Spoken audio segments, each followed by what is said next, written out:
नमस्कार दोस्तों, आज हम देखेंगे डी फार्मा फर्स्ट ईयर के फार्मास्यूटिकल केमिस्ट्री बुक का नाम है। इसको हिंदी में कहते हैं वैश्यजनिक विज्ञान।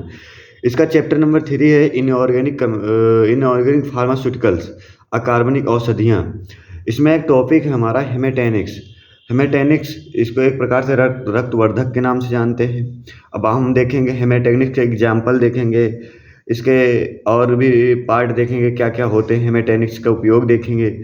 अब हेमेटेनिक्स हमारा जो होता है, हेमेटेनिक्स एक प्रकार से रक्त में हीमोग्लोबिन आयरन की सांद्रता को बढ़ाने के लिए प्रयोग किए जाते हैं, जिससे हमारे शरीर में एनीमिया नहीं फैलती है।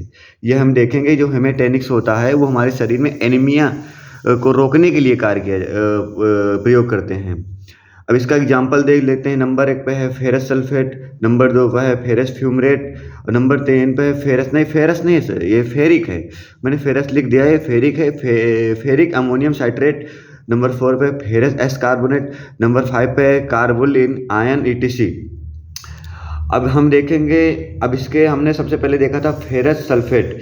अब हम देखेंगे फेरस सल्फेट क्या होता है, कैसे बनता है, इसका क्या प्रयोग होता है, यूज देखेंगे इसके क्या, और देखेंगे इसको कैसे हम प्रिपरेशन करते हैं, कैसे रखते हैं इसको। तो नंबर 1 पे हम देखेंगे फेरस सल्फेट। इसका सोल्यूशन देख लेते हैं, FeSO4 × 7H2O। अब देखेंगे क्या होते हैं ये। नंबर 1, फेरस सल्फेट को ग्रीन विट्रियल के रूप में जानते हैं। और नंबर 2, इसमें 98% से कम लौह आयन Fe2+ होता है। अब इसमें हम देख लिया कि Fe2+ इसमें 98% से कम होता है।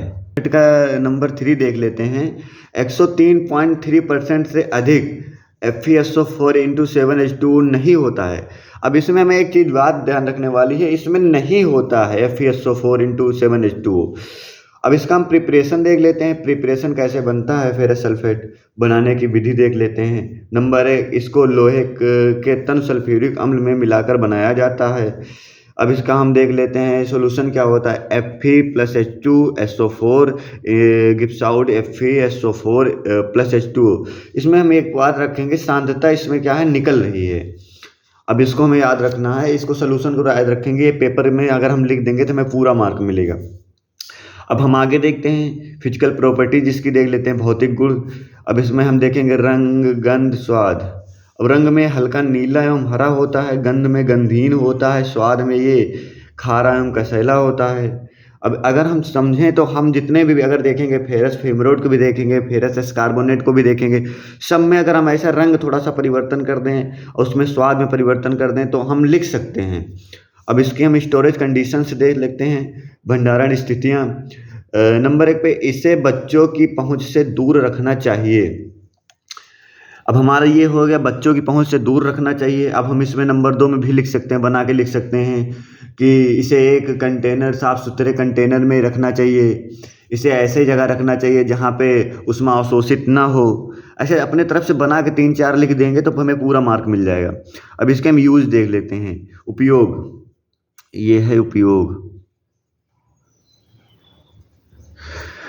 हम देख लेते हैं। नंबर 1 पर, यह लौह की कमी से एनीमिया के लिए एक हेमेटेनिक उपक्रम है। हमारे शरीर में जो लौह की कमी हो जाती है तो हमारे शरीर में एनीमिया भी एक बीमारी हो जाती है, उसके लिए एक यह उपक्रम है, एक प्रकार से एक दवा है। नंबर 2 पे है, इसे रंगाई में एक रंगबंधक के रूप में प्रयोग करते हैं। अब रंगाई में इसे रंगबंधक के रूप में भी प्रयोग करते हैं। और नंबर 3 पे है, कृषि में कीटनाशक के रूप में प्रयोग करते हैं। अब एक प्रकार से हम कृषि में इसको कीटनाशक के रूप में प्रयोग करते हैं। जैसे हमारे खेत में अगर कीट लग जाए तो इसको हम प्रयोग कर सकते हैं, फेरस सल्फेट को हम छिड़काव से प्रयोग कर सकते हैं कीटनाशक के उपयोग में। अब हमारा जो है फेरस सल्फेट वो हमने बता दिया आपको। अब सेकंड पे आ रहा है फेरस फ्यूमरेट। और फेरस फ्यूमरेट क्या होते हैं, इनका प्रिपरेशन देखेंगे, सॉल्यूशन देखेंगे, फिजिकल प्रॉपर्टीज देखेंगे, स्टोरेज कंडीशंस देख लेंगे। और हम सबसे पहले देखते हैं फेरस फ्यूमरेट क्या होता है। तो यह एक फ्यूमरेट लौह लवण का रूप होता है। अब इसका हम फार्मूला देख लेते हैं, C4H2FeSO4। अब इसकी बनाने की विधि देख लेते हैं, प्रिपरेशन क्या होता है, इसको कैसे बनाते हैं। नंबर 1, इसको 70 डिग्री सेल्सियस से अधिक तापमान पर जलीय माध्यम में जल में घुलनशील लौह लवण एवं फ्यूमरिक अम्ल के जल में घुलनशील लवण को मिलाकर निर्जल फेरस फ्यूमरेट तैयार किया जाना चाहिए। अब इसको इसमें लिखा है चाहिए या जाता है, एक प्रकार से एक ही है, लेकिन इसको चाहिए लिख दिया है कि इसको 70 डिग्री सेल्सियस से अधिक तापमान पर जलीय माध्यम में जल में घुलनशील लौह को घुलनशील लवण में मिलाकर निर्जल फेरस फ्यूमरेट तैयार किया जाना चाहिए। इसको ऐसे बनाया जाता है। अब इसमें एक दो और प्रिपरेशन है जो हमने नहीं ऐड किया है, इसको आप खुद से लिख लेना। हम सिर्फ पेपर के लिए बता रहे हैं कि आप शॉर्ट में कैसे लिखेंगे। अब इसका हम फिजिकल प्रॉपर्टीज़ देख लेते हैं, क्या होती है फिजिकल प्रॉपर्टीज़ इनकी। इसका रंग कैसा हो, गंध कैसा होता है, और इसमें अलग और भी होता है, स्वाद कैसा होता है, लेकिन इसमें हम दो ही ऐड किए हैं, रंग गंध। तो ये रंग में लाल भूरे रंग का पाउडर होता है। अब हमें ये याद रखना, ये एक प्रकार से पाउडर होता है। गंध में अगर हम देखें तो गंधहीन होता है, फेरस सल्फेट भी गंधहीन था, फेरस फ्यूमरेट भी गंधहीन है, देखो सेम आ गया। हम चाहें तो दोनों एक ही फिजिकल प्रॉपर्टीज़ को हम सारे जितने भी इसके एग्जाम्पल हैं सब में लिख सकते हैं, बस थोड़ा सा चेंज कर सकते हैं। अब इसका हम देख लेते हैं स्टोरेज कंडीशंस क्या होती हैं, भंडारण स्थितियाँ। अब इसका स्टोरेज कंडीशन से एक और है, इसे मूल बंद कंटेनरों में साफ सूखे गोदाम में संग्रहित किया जाना चाहिए। अब इसका एक है, ये पाउडर होने के कारण अगर ये खुला में अगर इसको खुले में कंटेनर में रख देंगे तो इसमें ऑक्सीजन जाएगी, जिससे ये जम सकता है या ख़राब हो सकता है एक प्रकार से। और नंबर 2 में इसे ठंडी स्थिति में रखना चाहिए।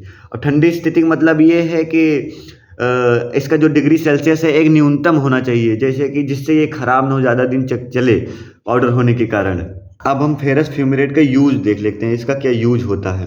नंबर 1, इसका उपयोग घातक एनीमिया के इलाज के लिए किया जाता है। अब इसमें हमने देख लिया एनीमिया की एक घातक स्थिति हो जाने पर इसका इलाज किया जाता है, जिससे एनीमिया से बचा जा सके फेरस फ्यूमरेट से। और नंबर 2 पे है, इसका उपयोग आयरन की कमी से होने वाले एनीमिया के इलाज के लिए किया जाता है। सेम ही है, थोड़ा सा परिवर्तन कर दिया गया है इसमें ऊपर दे दिया है घातक, इसमें दे दिया है आयरन की कमी से।